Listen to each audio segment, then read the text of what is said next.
비트코인 오른다! 곧 오를 거야. 이제는 진짜 오를 거야. 오르는 거 맞겠지. 한순간에 비트코인이 5만 달러 선까지 밀렸습니다. 지금이 몇 번째 바뀌는 앞자리인지 이번 하락은 가격 분쇄기 수준이었죠. 눈 뜨면 떨어지고 하락 알람은 온종일 울렸습니다. 고공행진하던 코스피도 5천 달러 선을 이탈했죠. 지금 하락은 FTX 붕괴, 루나 사태, 2020년대 들어 네 번째 대폭락이었습니다. 이제는 비트코인, 이러다 정말 망하는 건 아니겠지? 불안합니다. 바닥에 주워야지 생각했던 마음도 어느 순간 공포가 되었죠. 어쩌면 지금 무너지고 있는 건 가격이 아니라 우리가 믿어왔던 안전 그 자체일지도 모릅니다. 이번 하락에는 금과 은, 마지막까지 버티던 전통 안전자산까지 동시에 흔들렸거든요. 작년 10월부터 이어지고 있는 하락장, 다들 많이 지치셨죠? 기관들이 사고 있다, 비트코인 장기적으로 우상향한다 등 당장 내 계좌가 녹고 있는 상황에서 이 말들이 위로가 되지 않습니다. 지금 우리에게 필요한 건 희망이 아니라 진실입니다. 이 지옥 같은 흐름 도대체 언제 끊기는가? 그리고 누가 이 흐름을 만들고 있는가죠? 오늘은 미국 연방정부가 설계하고 있는 비트코인의 숨겨진 흐름부터 금과 은의 균열, 그리고 완전히 바뀌어버린 비트코인의 진짜 위치까지 전부 재구성해드리겠습니다. 코인의 재구성.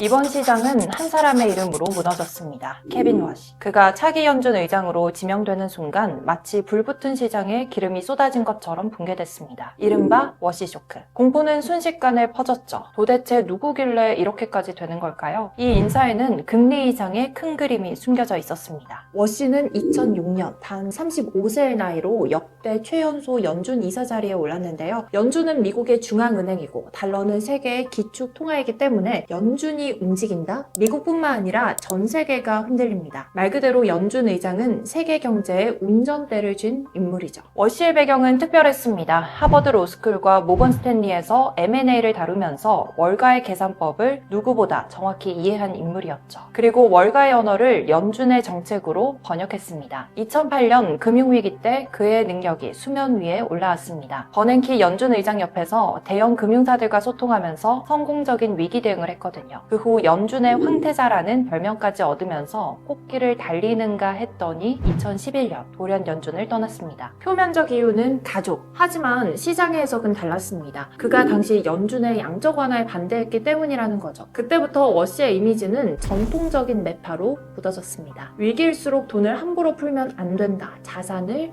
줄여야 한다. 여기부터가 진짜 중요합니다. 워시가 24년 트럼프 대선 캠프에 합류한 이후부터 금리 인하 가능성을 말하기 시작했습니다. 이번 인사를 두고 트럼프도 워시가 금리 인하에 반대했다면 선택하지 않았을 거라고 말했습니다. 하지만 이런 행동이 시장을 더 불안하게 만들었죠. 겉으로는 비둘기처럼 말하는데 필요한 순간 언제든 매파로 돌아설 사람으로 보였거든요. 그리고 이 불안은 비트코인으로 고스란히 전달됐습니다. 이번 하락에 또 특이한 점이 있었죠. 전통적인 안전자산까지 동시에 흔들렸다는 겁니다. 원래 시장이 불안할수록 자금은 안전자산으로 이동하는 게 정상적인 흐름이었습니다. 그런데 이번에는 이 공식이 통하지 않았죠. 금은 약 10%, 은은 35%. 특히 변동성이 큰 은이 급락했다는 건 차익 실현이 아니라 공포에 가까운 유동성 회수였습니다.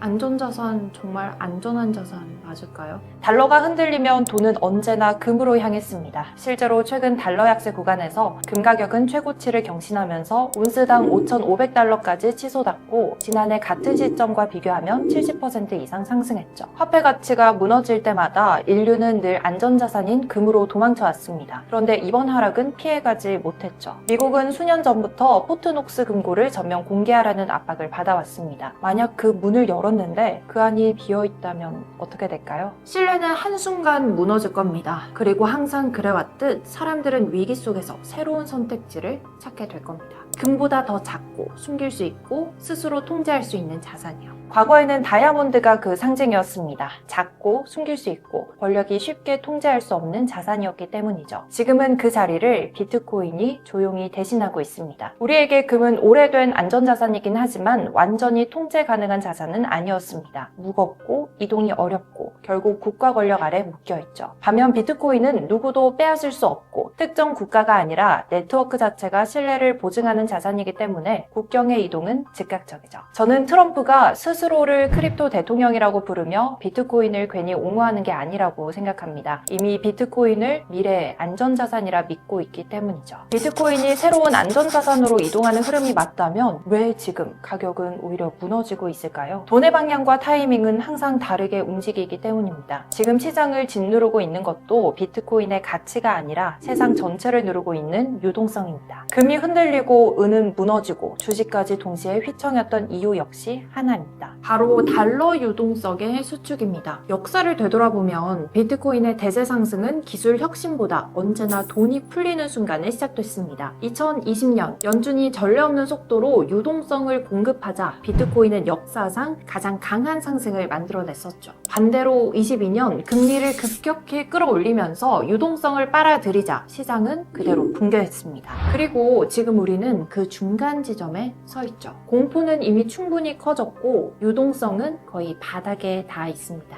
이제 시장의 타이밍만 남았습니다. 연준의 방향이 꺾이는 순간입니다. 실제 금리 인하가 시작되거나 혹은 그 신호만 분명해져도 시장은 생각보다 훨씬 빠르게 움직일 겁니다. 시장은 언제나 뉴스가 아니라 유동성의 방향을 먼저 따라가기 때문이죠. 그래서 비트코인이 어디까지 떨어지느냐보다 연준이 언제 돌아서느냐가 더 중요합니다. 그 순간이 오면 지금의 공포는 가장 강한 상승의 출발선으로 기억될 겁니다. 역사는 반복되어 왔습니다. 공포가 가장 클 때, 아무도 믿지 않을 때 새로운 상승은 언제나 조용히 시작됐습니다. 이번이라고 과연 다를까요? 지금 시장을 흔드는 건 연준 의장이 누가 되느냐, 금리를 올리느냐, 내리느냐 그것만은 아니었습니다. 더 커다란 판, 또 하나의 키워드가 있었죠. 그린란드. 북극에 얼음이 녹으면 새로운 항로가 열리는데요. 아래에는 석유와 가스, 무엇보다 히토류 같은 전략 자원이 잠들어 있습니다. 전기차와 스마트폰, 미사일과 전투기까지 이어지는 미래 산업의 목줄 같은 자원이죠. 지금은 중국이 공급망을 쥐고 있습니다. 만약 미국이 그린란드에서 광물과 인프라, 안보를 하나로 묶어 확보하게 된다면 미국은 자원 문제를 넘어 미래 산업의 주도권을 잡게 될 겁니다. 그린란드는 21세기에 침몰하지 않는 항공모함처럼 다뤄지고 있습니다.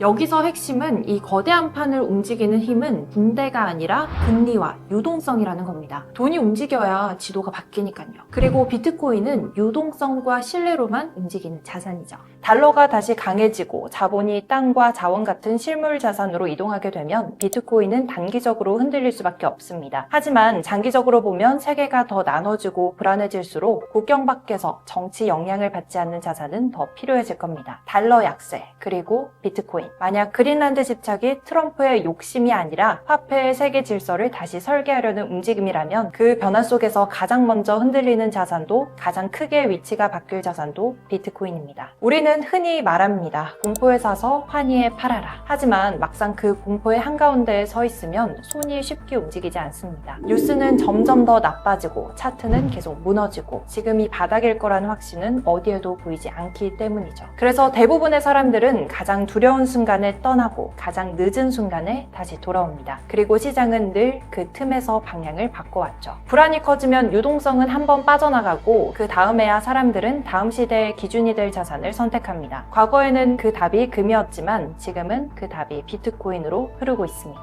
국경을 넘어 움직일 수 있는가, 누구도 마음대로 빼앗을 수 없는가, 그리고 정치와 무관하게 존재할 수 있는가, 이 질문을 모두 충족하는 건 비트코인 뿐이죠. 지금의 흔들림은 끝이 아니라 어쩌면 자리의 이동이 시작되는 신호일지도 모릅니다. 오늘은 비트코인의 하락의 원인과 얽힌 뒷이야기 재구성해봤는데요. 여러분의 구독과 좋아요는 저에게 큰 힘이 됩니다. 다음에 또 만나요. 코인의 재구성.